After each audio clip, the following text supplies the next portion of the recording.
हल्द्वानी के रामपुर रोड स्थित एक रेस्टोरेंट में MIET कुमाऊं कॉलेज द्वारा प्रेस वार्ता का आयोजन किया गया। प्रेस वार्ता में संस्थान के कार्यकारी निदेशक डॉक्टर तरुण सक्सेना, प्रबंध निदेशक डॉक्टर BS बिष्ट, ECIC देवभूमि फाउंडेशन के CEO डॉक्टर कमल रावत और मीडिया हेड अजय चौधरी ने बताया कि 11 मार्च से 12 मार्च तक 2 दिवसीय अंतर्राष्ट्रीय कॉन्फ्रेंस का आयोजन किया जाएगा, जिसका विषय सतत विकास के लिए विज्ञान और प्रौद्योगिकी रहेगा। डॉक्टर तरुण सक्सेना ने बताया कि कॉन्फ्रेंस का आयोजन यूकॉस्ट और यूसर्क के तत्वाधान में किया जा रहा है, जिसमें कुमाऊं यूनिवर्सिटी नैनीताल, मुक्त विश्वविद्यालय हल्द्वानी, स्वामी श्रद्धानंद कॉलेज दिल्ली, उच्च शिक्षा विभाग उत्तराखंड, ECIC देवभूमि फाउंडेशन भी सहयोगी है। कॉन्फ्रेंस में विभिन्न 8 विषयों पर लगभग 250 से अधिक शोधार्थी अपने शोध को प्रस्तुत करेंगे। इस कॉन्फ्रेंस का मुख्य उद्देश्य देश विदेश में चल रहे शोध को उत्तराखंड के सतत विकास से जोड़ना है।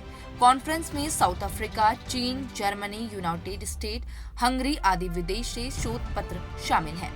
कॉन्फ्रेंस में कल उत्तराखंड से कैबिनेट मंत्री डॉक्टर धन सिंह रावत, पूर्व मुख्यमंत्री उत्तराखंड एवं पूर्व राज्यपाल महाराष्ट्र भगत सिंह कोश्यारी, कुमाऊं यूनिवर्सिटी के vice chancellor professor DS Rawat, Uttarakhand open university के VC प्रोफेसर OPS नेगी, उच्च शिक्षा विभाग के निदेशक CD सुधा आदि मौजूद रहेंगे। जो कॉन्फ्रेंस हमारी emerging trends in STEM and health and agriculture sciences में जो हमारी हो रही है, और इससे हम ये चाह रहे हैं कि इसके माध्यम से हम जो है एक सस्टेनेबल डेवलपमेंट ऑफ उत्तराखंड का एक मॉडल तैयार करें। क्योंकि कई लोग कई रिसर्च करते हैं, मतलब रिसर्चेस क्या होती हैं, वो कहीं अंदर लाइब्रेरी के अंदर रह जाती हैं। तो हम उसको बाहर करना चाह रहे हैं कि लोगों का जो प्रयत्न इस संदर्भ में हैं, उन प्रयत्नों को हम जो है एक जगह इकट्ठा करके उसे और उसको फिर यूज़फुल बना करके हम उसको जो है जनता तक पहुंचाना चाह रहे हैं, ताकि जनता उसमें आगे काम कर सके। उसका ऑब्जेक्टिव होता है जो रिसर्च कम्युनिटी है उसके बीच में नेटवर्किंग बढ़ाना। जब डिफरेंट फील्ड के रिसर्चर आपस में आके मिलते हैं तो उनके बीच में कोलैबोरेशन होता है, जिससे कहीं ना कहीं रिसर्च को, इनोवेशन को बल मिलता है। देखिए, जो पूरा ओवरऑल प्रोग्राम है वो साइंस और टेक्नोलॉजी के प्रमोशन पे है।